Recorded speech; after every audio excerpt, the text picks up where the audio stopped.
Okay, so we're going to talk about things, ways of thinking, ideas that keep us going to reach our goals as inspiration, ways that we do this in our life so that we don't fall backwards or give up. Because, of course, the journey is slightly chaotic.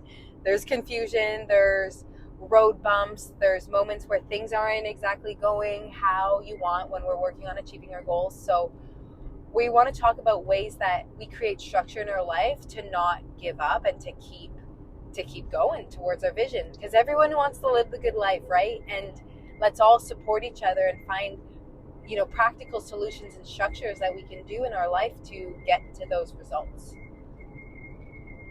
Okay. So yeah, I guess I'll start with one thing that I do in my life that helps me is surround myself by people who inspire me, and to learn and let them model this new version of myself that I'm trying to get to. So I guess a quick little story. I struggled with running this business, Finding Polaris, for years, and I am now being inspired by people who have succeeded with businesses doing good work that does not seem sleazy. And that was my biggest thing, is the business world felt a little bit gross sometimes to me. So I found the right people. So people who are offering really great services, doing really great work, and also have perfected the art of running a really successful business. So I keep them kind of in my day-to-day consciousness, whether that's studying from them or just taking in some of their content, or just knowing what they do and being in some type of relationship with them so that they can inspire me and keep my kind of engine going, fueling it a little bit day by day, knowing that, hey, if that person did it, they're just human just like me. I can get that. So let me learn from them to get those results in my life. Yeah, I'm gonna butcher this quote, but Tom Bilyeu, someone I look up to as a mentor, he said I can't remember the exact quote, but it's something along the lines, it's the story we tell ourselves about ourselves that matters most. And I'll tell a short story. So my whole, I would say, awakening or journey of betterment, all kind of started in high school. So I was overweight. I was playing sports. Like the first time I ever played sports was in high school, playing football. I was overweight. It was embarrassing. People make fun of you, put you down. I'd been made fun of most of my childhood for being overweight, and it wasn't very pleasant. So the first step I took, was I think we were in grade 11 or 12 anatomy class, and we had a project where we had to do a diet log, a food tracking worksheet where we track what we ate for 2 weeks. And I was so embarrassed of what I would write on there. I'm like, okay, I'm just gonna change what I eat. And looking back now, I can laugh because, what a joke. I wouldn't exactly say this is ideal, but literally went from, eating chips and cookies to eating a muffin. And not a healthy muffin by any means, just some crappy store-bought muffin. And then from drinking Pepsi or Coke to having a bottled iced tea. So no means a radical improvement in diet, but after that I was able to switch the way I ate.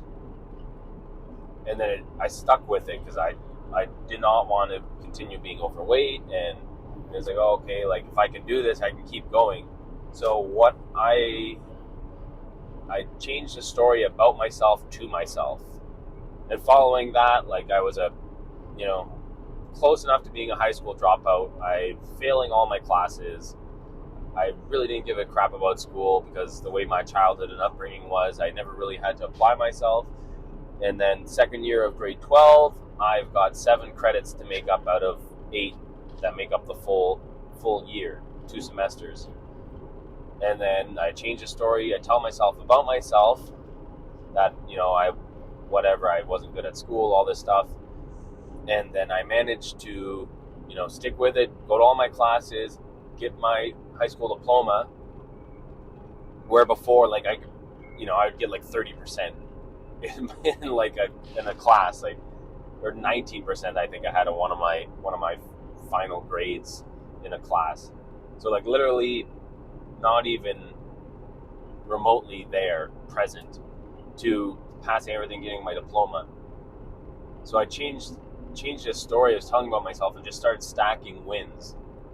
And I think that's super important. If you're doubting yourself, how are you ever gonna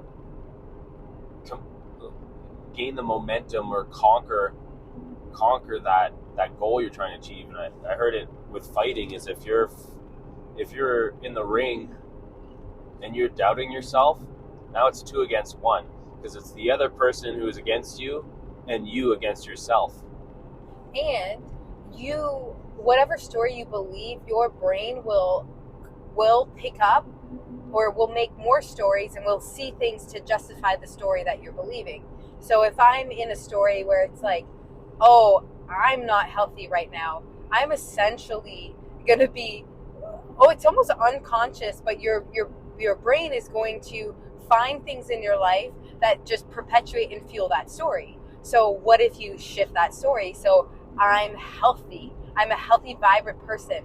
What in my life can then fuel that story that I'm telling me so that I can shift my script? Because this is a way that we create our reality. And part of it is that the brain will just, the brain will just find things to prove what you're believing. Well, yeah. How would I have been able to lose that weight if I hadn't told myself, like, okay, I'm gonna switch what I'm eating.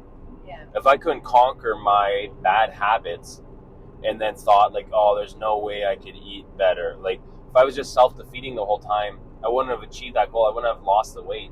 I wouldn't have gotten into shape. I wouldn't have started exercising all the time and finding this passion for natural health.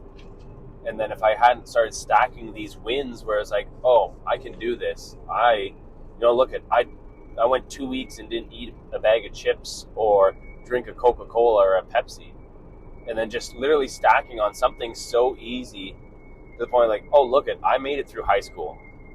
Well, I literally went from not even going to class to doing an entire year with hardly missing a day, playing sports, almost being a role model student, from an entire childhood of not doing well in school.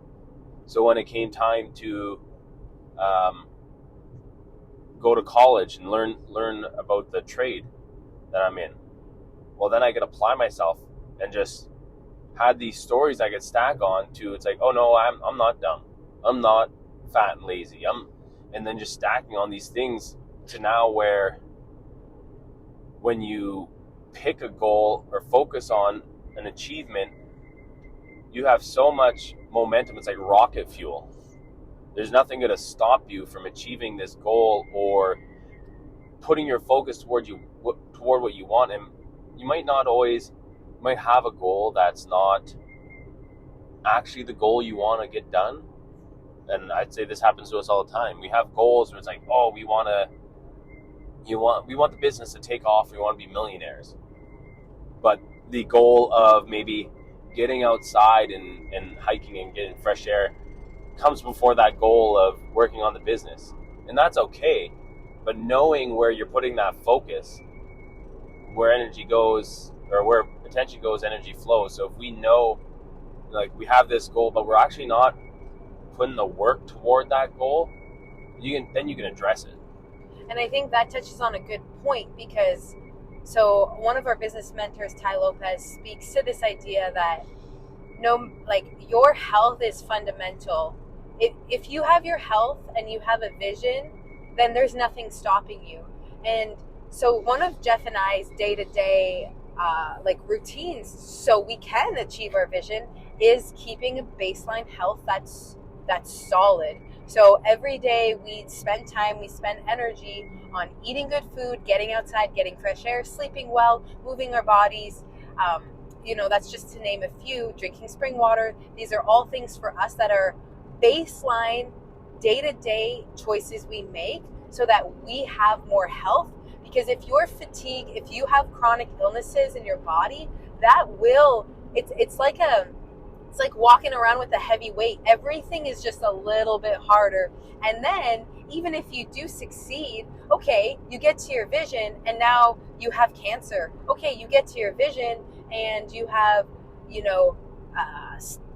like a massive gut issue, or you have crazy inflammation. That's not fun either, Or, yeah, I think you get the point here. So one of the things, even if it means, like Jeff's example, we go for the hike and we get fresh air, sunlight, we feel good before doing the business stuff. Yeah, maybe things for the business are going to, be a little bit of a slower journey, but we're choosing that way of living and creating our lifestyle so that we can work towards our goals and not burn out and not compromise our health. And yeah, it might take a little bit longer for those, especially those like big visions to mile come together. by mile takes a while, inch by inch it's a cinch. So with the business stuff, I've been listening to videos and podcasts daily for since I think it was literally since last Easter. I bought that business course from Ty, and I probably listened to 1,000 hours of these business videos. Are we rich, super successful business people yet? No. But we've implemented little nuggets and like, oh, this didn't work or that didn't work. Oh, this didn't work because I wasn't doing it properly, or this didn't work because we didn't execute it properly, or this just didn't work because it's not our thing. But this is a long-term goal that's taking time, but we're putting money in the bank every time we listen to a business podcast or watch a video. We're putting money in that bank account, and when it comes time, we're going to cash that in with all this knowledge we've gained. And I think that's part of the generational. I think what's happening is that our long-term ability to plan, our ability to be like, okay, we're not going to be successful the first 3 years, but in 10, 20 years, I see how this could work. And so, those 3 years that you're not successful, you don't give up and you just keep building slowly. I would relate it to the off-grid living movement. So right now, majority of people who want to live off-grid, they have solar panels, they have propane, they have firewood. What do you do with firewood? You're always a year or two ahead. Yeah. But what happens with your solar? The problem is people are thinking too short term, because in 5 to 10 years, all your batteries are no good. If they stop making batteries or the price goes up, I had a friend who had a home in Texas. 10 years later, all his batteries were gone, and he couldn't afford the $10,000 to $20,000 bill for more batteries. So whether you haven't saved up or you've created a system that eventually needs to be replenished, such as like the solar power. And I'm not saying by any means any things are wrong, it's just our way of thinking of things. We haven't come up with this is the 7-generation solution. And I would encourage any of you to look at earth ships. Maybe YouTube it, Google it, look at this building style of earth ships. And yes, they use solar power too, but this gentleman has designed a home that contains 7 generations of thinking in it, where it's, yes, we haven't solved the problem for free electricity or whatever, but there's ways we can minimize our need for all these things so that, our use of the propane, of the wood, of the electricity is way, way lower than it needs to be. Then we have the time to figure out the rest of those pieces. But to be like, okay, we're gonna go live off grid. We got, you just spent $20,000, $30,000 for your solar system. You got your propane. Okay, now we can live off grid. Well, great. But now in 5 to 10 years, you need to replace all those batteries. Will you have $10,000 to $20,000 on hand? Are you actually even thinking about that? And it'd be the same with our 7 generations thinking and our goal planning and preparing. A quote that Ty says is, you don't want to get rich too fast. Because the way me and Dariya are dealing with stuff right now, is, slowly, step by step, we're figuring out little problems, we're running into roadblocks. But imagine we just, the business was wildly successful, and then people would come to rip us off, or there'd be, things we weren't prepared for, taxes or staff and all this things we aren't trained for would just come and muck everything up because we're not prepared, we haven't trained. Yeah, and I think just to kind of close this, so Jeff and I right now, when we speak to these examples, we're really speaking to our vision for our family that's really alive right now. So creating successful businesses so that we can work for ourselves and we can stay at home with our kids and raise our kids at home.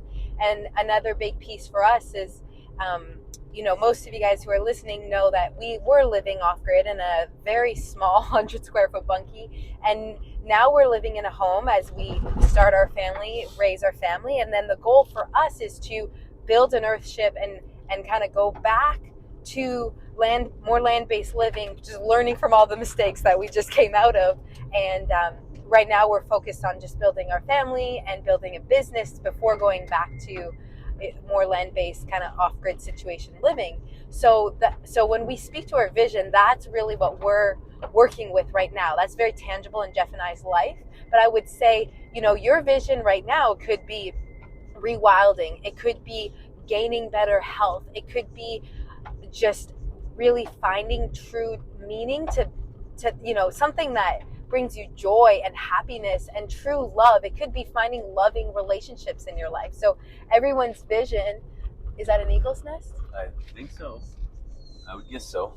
So everyone's vision is going to be different. So I want to end by asking you, what is your vision? What are ways that you can in your day-to-day life create inspiration, create practical steps so that you're healthier, you have more energy, so that in the end, this is for all of us, it's that we can be of greater service for not only ourselves, but our family, and then towards the earth and towards our greater communities at large. And to be there, you truly need to be abundant, centered, healthy, vital, creative. Anything you want to close with? I want to leave with this. My long convoluted solar system, solar panel discussion there was to say, have day goals. What am I getting done today? Pick one thing. If it's your health and just like, I'm going to do 20 squats, do 20 squats. If it's like, I'm just going to make sure I don't eat a bag of chips, pick a day goal. Have a day goal. Have a 1 week goal, a month goal. Have a 3-month goal, have a 5-year goal, and have a 10-year goal. Because inch by inch is a cinch, but you have to have that thinking in place to, okay, and what's the saying? You'll overestimate what you can do in a day or a month, but underestimate what you can do in a year. Yeah. So having those goals plotted out, if it's weight loss, if it's learning plants to forage, go outside with one goal, one plant. I'm going to find and learn one plant. Just boom. That's it. And maybe the 1 month goal is I'm going to know 5 plants. And then build from there. Because in a year, you'll be amazed how much you got done if you stuck to just accomplishing that one goal a day.